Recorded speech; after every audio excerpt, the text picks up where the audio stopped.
Ah, mano, essa aqui do Jefté você pirou legal e a gente vai conversar agora. Jefté, Jefté não fez sacrifício humano, tá? Já vou falar pra você. Você falou que nessas duas histórias de Abraão e de Jefté, você fala que Deus é genocida, né? E fala assim que os crentes, os judaico-cristãos, são hipócritas, porque fala contra feiticeiro, fala contra macumbeiro, mas sacrifica gente. Você falou isso. Olha que coisa pesada que você falou. Leia a história de Jefté. Isso prova que você não lê Bíblia, meu irmão. Meu irmão não, camarada. Isso prova que você não lê Bíblia. Sabe por quê? Porque você não leu a história toda de Jefté e não estudou a história dele a fundo. Jefté era um homem de Deus. Deus tratou com ele, entendeu? Ele foi para a guerra, ele falou: "Deus, se você..." Ele era, para e pensa. Ele fez uma proposta grande para Deus porque ele queria ser grande. Ele era o menor da família dele. A família dele era a menor família da tribo. A tribo dele era a menor tribo de todas.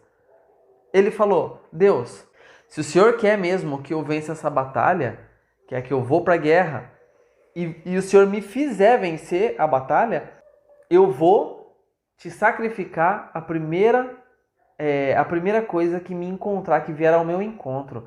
Eu acho que ele imaginou o cachorrinho, a cabrita, a vaquinha. Eu acho que ele imaginou, ou a sogra.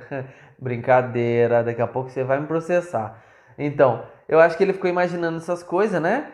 E daí quando ele chega, ele vê a filha dele. Enquanto a filha vem correndo com alegria para os braços dele, ele vai correndo triste, chorando e falando: "Por que você? Por que você?" Meu, para e pensa. Ele conhecia as leis que Deus fez para os hebreus. Ele conhecia. Vou te falar onde está. Já que você citou um monte de passagem bíblica e mandou a gente ler, inclusive eu vou citar que você mandou ler, eu vou ler aqui agora. Eu vou citar para você aonde que está que Deus fala que ele abomina. Ele abomina. Abominar não é odiar, é pior, tá? Ele abomina sacrifício humano. Veja onde está.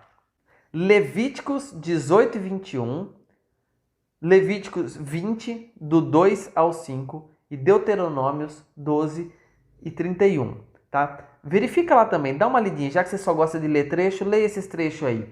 E você vai ver que não teria como Jefté sacrificar a filha. Jefté, na passagem que você passou, Juízes 11, do 30 ao 39, tá? É um texto fora de contexto. Leia o texto inteiro. Você vai notar que a filha, quando ela fica sabendo, ela fala: "Pai, você tem que manter sua palavra. Faz o que você prometeu. Só deixa eu ir chorar por 2 meses nas montanhas com as minhas amigas a minha virgindade." Então, ela foi chorar porque o pai dela não podia sacrificar ela, tá? Um sacrifício humano não poderia ser feito. Deus não aceitaria de forma alguma. Se Deus estava defendendo a nação dele, você acha que Deus ia querer que fizesse uma coisa que era anti o próprio mandamento dele? Deus não joga contra ele mesmo, entendeu? Ele não faz esse jogo.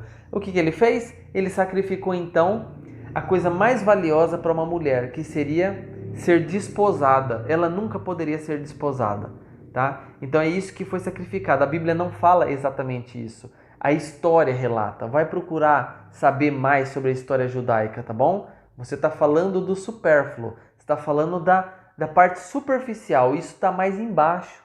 Vai cavando. Ah, mano, você é burro mesmo, hein? Falou que Moisés matou as mulheres sem apresentar lei. Você é muito estúpido no que você falou. Olha só, Vinícius. Para e pensa. Balaão deu um conselho para aquele rei desgramado para derrotar. Porque imagina, o povo de Deus saiu do Egito e foi destruindo tudo. Destruindo tudo, destruindo tudo. Quando chegou lá, o cara tava cagando na calça. O feijão tava escorrendo. Aí ele vai até Balaão e tenta: "Balaão, eu pago o quanto você quiser, amaldiçoa esse povo." Balaão era um feiticeiro, tá? "Amaldiçoa esse povo." Aí ele foi para amaldiçoar, Deus falou: "Você não vai." Como é que Deus fala com um cara que não é de Deus? Deus fala com quem ele quer, tá? Falou até com a mula, fala com quem ele quer e vai falar com você também. E daí Balaão vai de novo e Deus breca ele, até que o anjo aparece para a mula e a mula vira para ele e fala: "Você é burro! Eu sou a mula e você é burro? Você não está entendendo? Não é para ir. E daí, Balaão vê o anjo, putz, o que eu estava fazendo? Então, quando ele descobre que ele não pode amaldiçoar o povo de Deus, ele tem uma outra ideia. Balaão era desgramado. Ele teve outra ideia. Ele falou assim: bom, homem não pode ver um rabo de saia. Aí ele chega pro rei e fala assim: arruma um monte de rabo de saia lá, que acabou, tá feita a maldição. Porque o Deus dos hebreus não gosta de prostituição. E não foi o que o rei fez? Beleza. E depois o povo de Deus, mais para frente, que daí é nesse trecho que você cita, vai lá, só que é um pouquinho, uns versículos antes, né, que você só cita a parte que é conveniente para você, mas um pouquinho antes, esse povo de Deus vai lá e detona e mata todo mundo. E daí quando eles vão chegando com as mulheres e as crianças cativos, o Moisés fica pirado de raiva e fala assim: o que vocês estão fazendo com essas mulheres aqui? Essas mulheres aceitaram o conselho de Balaão. Foi por elas que veio aquela doença. Mata todas, mata todas. E daí ele manda matar, passar o fio da espada todas as mulheres que tiveram relações. Leia lá, leia lá. Ele manda matar todas as mulheres que tiveram relações porque elas contaminaram o povo e muita gente morreu de doença. Então, todas as mulheres tiveram relações. Mata. E mata os meninos. Por que matar menino? Pensa o seguinte comigo, meu lindo. Vai entrar um bandido na sua casa. Imagina que você é o bandido. Você vai entrar numa casa. Aí você mata o homem da casa, a mulher, para levar todos os pertences. Aí tem um menino lá. Você vai deixar testemunha ocular? Você não vai deixar testemunha ocular. Porque, primeiro, hoje tem polícia. Então ele vai fazer um retrato falado seu. Mas naquela época, a criança ia ficar cativa com você, crescendo no seu meio. E quando ela estivesse grande o suficiente, a memória está viva, ele ia se virar contra você. Então Moisés não é idiota. Moisés, ele era um bom estrategista, isso sim que ele era. Então, mata as mulheres, elas podem ter doença. Mantém as virgens vivas. Mulher era um vaso frágil. Mulher não ia matar uma nação, não ia tramar maldade. Então, mantém as mulheres vivas, sim. E agora os meninos mata todos, porque se eles crescerem, eles podem ser o nosso mal aqui no meio. Porque concorda comigo que o homem ele é mais forte, ele age muito rápido, ele pensa rápido para agir e ele é mais maldoso do que a mulher. Então, você imagina todo aquele passado na cabeça de uma criança do sexo masculino, quando ele crescesse, o que ele ia fazer? Primeira coisa, passar a faca em todo mundo. É isso que ele ia fazer. Então, por isso Moisés faz isso. Então, antes de você chamar Moisés de homicida, sanguinário, matador, você presta atenção, pensa muito bem, tá bom? Na história. É um livro histórico. Pensa bem. Aí depois você tá tentando sujar a imagem da Bíblia, então você está misturando vários casos. Você fez uma baguncinha aqui, uma zona. Aí você vai falar que o cristão não deixa a mulher falar na igreja, que a igreja, que mulher não pode falar em público, ela não pode ensinar, não pode liderar nada. Sabe por quê? Isso no passado, lá no Velho Testamento, foi instituído porque a mulher ela era vista como vaso frágil. Ela era vista como a auxiliar. Não que mudou hoje em dia. Mudou em certas partes, tá? Mulher pode trabalhar sim. Não podemos ser machistas. Mulher quer trabalhar? Pode trabalhar. Ela pode montar um negócio. Pode cuidar da família. Ela pode fazer muitas coisas. Mas é assim, no meio cristão ainda se leva essa ideia de que a mulher tem que ficar calada, tá? Isso aí não existe mais. A mulher pode sim falar, pode sim pronunciar. Mulher de pastor fala, ela é ativa na igreja. Mas assim, a mulher, ela dá a segunda palavra. A primeira sempre é do homem, porque Deus instituiu o homem como cabeça. Então, isso é um princípio. Agora, ele é só tratado como um princípio, não como uma regra.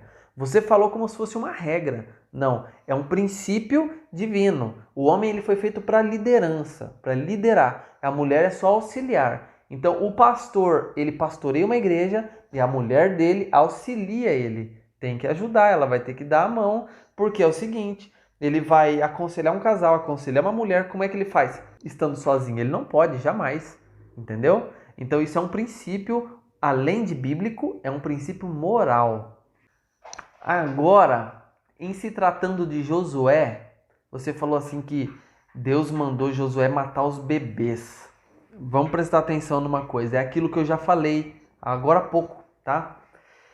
Imagina que eles estão entrando na Terra Prometida. A terra já era deles, eles saíram, foram para o Egito na época da fome. Era deles, Canaã, tá? Eles moravam, habitavam lá.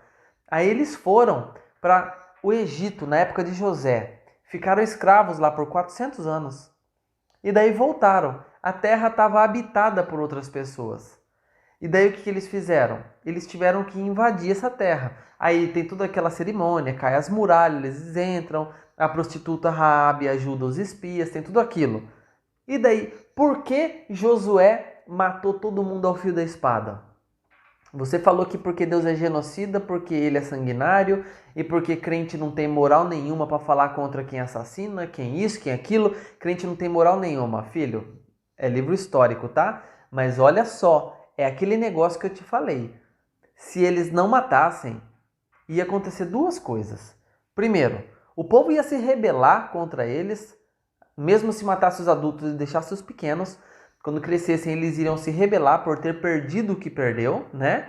E outra coisa, se não se rebelassem, eles iam torcer a nação de Israel para outro lado, porque eles eram idólatra, um povo que cultuavam deuses falsos e tudo mais. Então, Deus fala, elimina todo mundo, porque não vai sobrar nenhuma raiz de mal aí dentro e vocês não vão correr riscos de vida também. Então, por isso tinha que matar todo mundo, entendeu?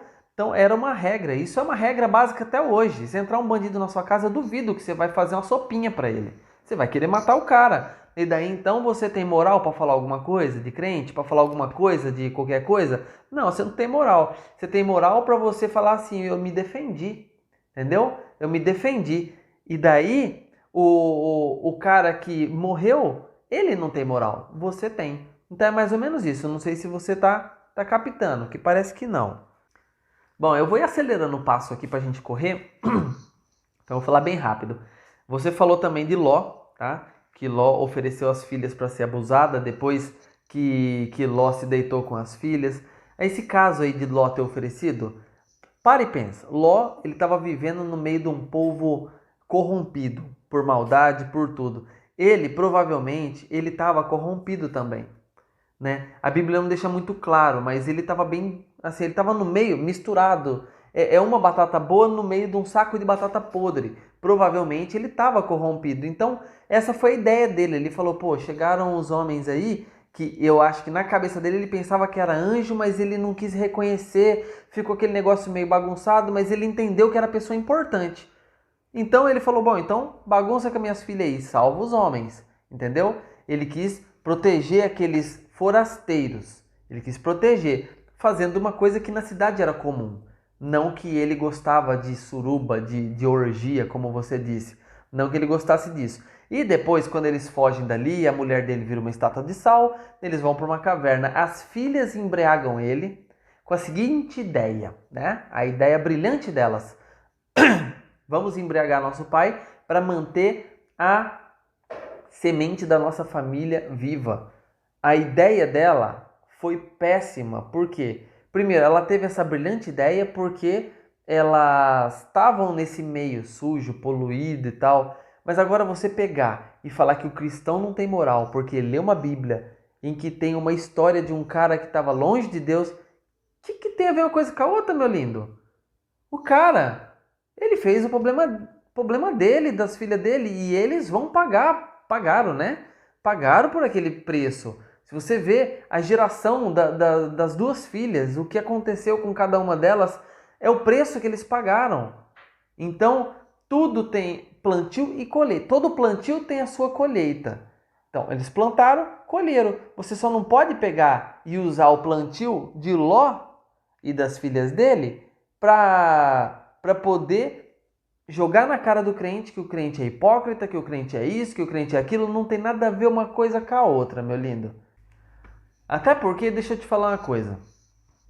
Jesus, quando veio aqui na Terra, ele não veio para fundar uma religião, para fundar uma organização, para pôr uma placa de igreja. Ele não veio para isso, fazer religião. Ele veio, na verdade, para destruir tudo que se dizia ser religião. Ele veio destruir a religiosidade. A religiosidade que é ruim. Tanto que ele mais falou contra os religiosos do que contra pecado, do que contra qualquer outra coisa. Ele nem andava com religioso, ele preferia andar com prostituta, com ladrão, com salteador. Ele preferia andar com essas pessoas, entendeu? Então ele não veio para fazer religião, para pregar uma religião. Ele veio para mostrar um caminho. Tanto que quando você fala aí sobre prostituta, sobre isso, sobre aquilo, olha só. Quando tanto a prostituta Rabi, né? Ou quando aquela prostituta foi levada perante ele, pega em flagrante, no adultério, o que Jesus fala? Ele fala assim: quem não tem pecado, atire a primeira pedra. Não sei se você parou para prestar atenção, você que não é estudante da Bíblia, mas o único ali naquela multidão que podia tacar uma pedrada na cabeça da mulher era Jesus. Era o único sem pecado. E por que ele não fez isso? Por que ele não tacou a pedrada na mulher? Justamente porque o ser humano ele tem segunda chance, ele tem conserto, tem recondicionamento, entendeu? Ele veio para mostrar a ovelha perdida, veio mostrar para você que você tem salvação, que você está no caminho errado, mas enquanto está vivo dá para achar o caminho certo, entendeu? Então se uma prostituta, que na época podia ser apedrejada, né? Que você falou assim, como é que pode matar apedrejada uma pessoa? Então, eram leis, eram costumes. E lá no Antigo Testamento era uma cultura, era uma forma deles corrigirem o povo. Aí como hoje temos as leis de trânsito para poder reger o trânsito da cidade, naquela época para você reger a população, para você conseguir ter um controle da religiosidade também, né, de tudo, eles tinham essas leis. Então o filho que rouba o pai morre apedrejado. O filho que se deita com a mãe morre apedrejado. E daí tinha essas leis para poder controlar o povo, senão virava bagunça, entendeu? Da mesma forma que hoje. A gente não tem a pena de morte aqui, mas nos Estados Unidos tem, na China tem. Então acusa eles também. Você só gosta de falar daqui? Fala dos muçulmanos um pouquinho também, vamos ver se você vai ter cara. Você não vai ter cara. Você vai atacar o cristão porque o cristão fica caladinho, fica quietinho e deixa Deus agir. O que é pior para você, né? Eu acho que é pior. Mas vamos seguindo então adiante que eu quero acabar rápido esse vídeo. Bom, eu vou ler aqui rapidinho mais alguns trechos que você falou e vou encerrar. Você falou que na Bíblia tem canibalismo, sacrifício de animais, né? Falou que Salomão era bruxo, o que no fim da vida dele parece mesmo que foi, mas assim, só parece, não tem nada escrito na Bíblia, entendeu?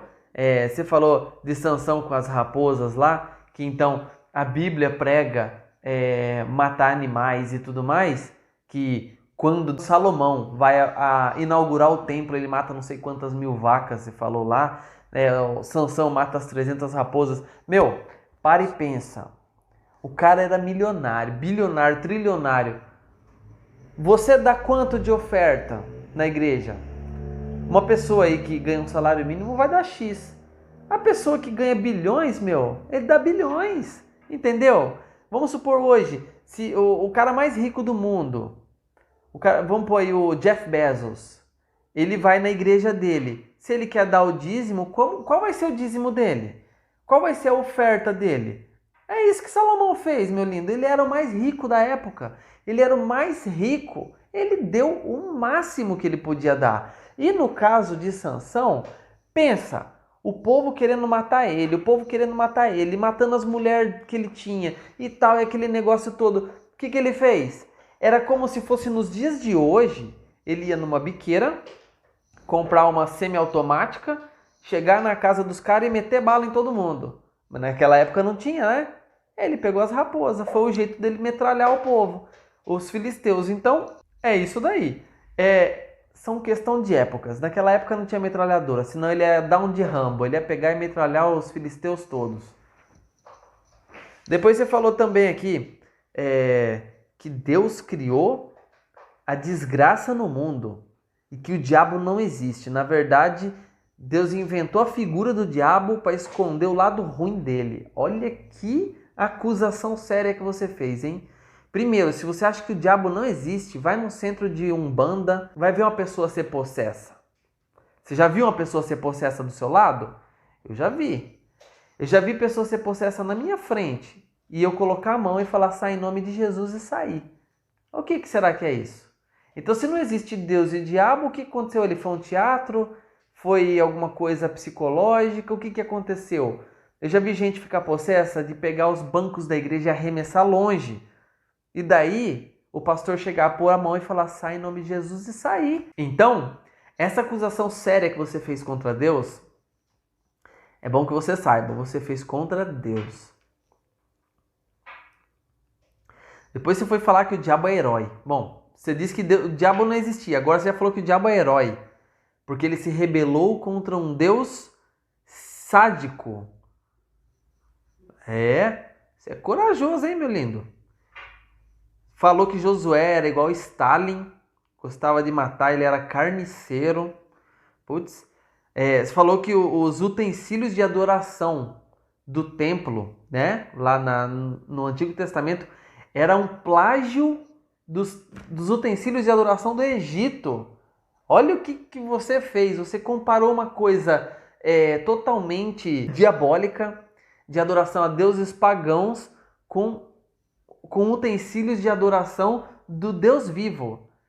Aqueles utensílios, por exemplo, a arca, como você pôs na foto, a arca da aliança. Deus passou as medidas para Moisés, passou tudo, passo a passo o que devia fazer, entendeu? Jamais que foi um plágio, foi uma cópia. Agora você só usou isso, falou que foi um plágio porque Moisés morou no Egito. Então você acha que Moisés pegou a figura do Egito e depois só repaginou ela e colocou ela aqui no meio dos hebreus. Você está falando isso porque você supôs. Então você deveria ter feito uma suposição e não ter feito uma acusação. Depois você acusou Deus de matar Onã por ele não querer engravidar a cunhada. Então você falou que Deus é imoral. Aí você falou que Deus é incestuoso, né? Que ele gosta disso e matou Onã porque Onã não fecundou a cunhada e depois o irmão dele que não fecundou a cunhada. Então você acusou Deus de que ele gosta de incesto. E quem somos nós cristãos hipócritas para falar contra isso? Porque a gente adora o Deus que gosta disso. Você disse isso. Cara, você vai ser cobrado pelas suas acusações. Você vai ser cobrado pelas suas acusações. Você nunca viu vidas de pessoas sendo ceifadas porque fez uma mera brincadeirinha com o nome de Deus? Já viu ou nunca viu? Pesquisa no Google para você ver. Olha o que você está falando aqui, é grave, é gravíssimo, meu lindo. Você disse que o que Jesus falou de bonitinho, olha só, foi inspirado no budismo. Da onde você tirou isso? Da onde? Jesus fez milagres. Sabe o que é passar um barro no olho do cego e ele tornar a ver? Chegar na beira do tanque de Siloé e tem um cara lá mais de 30 anos lá esperando para ser curado e ele fala levanta e sai. De ver o paralítico descer do teto assim, ele fala levanta, pega sua cama e anda. Ele fazer a menina ressuscitar, o Lázaro ressuscitar, multiplicar pão, peixe, fazer aparecer dinheiro na boca do peixe. Olha quantas coisas. Você acha que ele precisava se inspirar em Buda? Se inspirar no Buda. Fala um milagre que Buda fez. E Buda, não sei se você sabia, meu fofo, mas ele pegava criancinha. Ele era pedófilo. Jesus não se inspirou em Buda, tá? Porque Buda, além de ser pedófilo, ele tem as filosofias dele, os pensamentos e tudo mais, tem bastante coisa. É assim, você tem que ouvir o que é bom, retém o que é bom e o que é ruim você solta, beleza. Mas tudo que Jesus fez foi bom. Você acha que ele ia se inspirar em Buda pra quê? Pra que se inspirar em Buda, meu lindo? Buda, ele tinha muita coisa boa, mas viu, ele não era nenhum santo, ele não era Deus, ele morreu e ficou lá os ossos dele. Jesus não, vai achar o osso dele lá, entendeu? Ele morreu e ressuscitou, ele era o Filho de Deus, é Deus, era não, ele é, entendeu? A acusação que você fez é muito grave, tá? Bom, eu vou parar por aqui. Você fez um vídeo muito extenso e eu ficaria aqui por horas debatendo cada ponto, cada acusação que você fez muito pesada. O que mais me entristeceu foi de ver nos seus comentários todo mundo concordando com você. Um bando de desigrejado, hipócrita, sem Jesus, são tudo luz, tudo escuridão na escuridão, não tem ninguém ali com luz. E a dó que dá, a pena que dá é que um dia se afastaram de Cristo, um dia perderam esperança por conta de alguma coisa que aconteceu na igreja. E sabe o que acontece? Eu vou falar uma coisa para esses seguidores seus. Se você saiu da igreja por falha humana, por alguma coisa que aconteceu lá, por alguém, você nunca esteve na igreja por conta de Cristo, tá? Então, se você vai na igreja e se decepciona com alguém, com alguma atitude, com alguma coisa e sai da igreja, você saiu da igreja porque você não estava lá por causa de Cristo, entendeu? Porque quem se depara com Cristo, meu amigo, vou falar para você, hein? Não importa onde ele esteja, ele adora. Se ele não estiver na igreja, se estiver numa cela, ele adora. Se ele estiver no corredor da morte, ele adora. Não importa.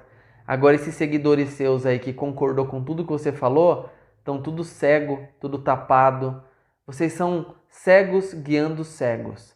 Presta muita atenção, Vinícius. Bom, é isso aí. Se algum dia você ver esse vídeo meu, você assistir esse vídeo meu, quero que você saiba que eu não tenho raiva de você pelo que você falou, dos cristãos, da Bíblia, de Deus. Eu não tenho raiva, tenho pena. Eu tenho pena porque você vai ser julgado por tudo que você falou. E se você quiser conversar comigo, me procura no meu Instagram, me chama no direct, tá? Meu Instagram é @RenanCustódiaOficial. Tô lá, me chama no direct e a gente conversa. Grande abraço para vocês. E outra coisa, de Tadeus. Meu filho, você pegou um cara pra falar por você e o cara não conseguiu falar nada que, sabe? Ele não conseguiu salvar a sua rabiola. É isso aí. Grande abraço. Se inscreva, curta e compartilha.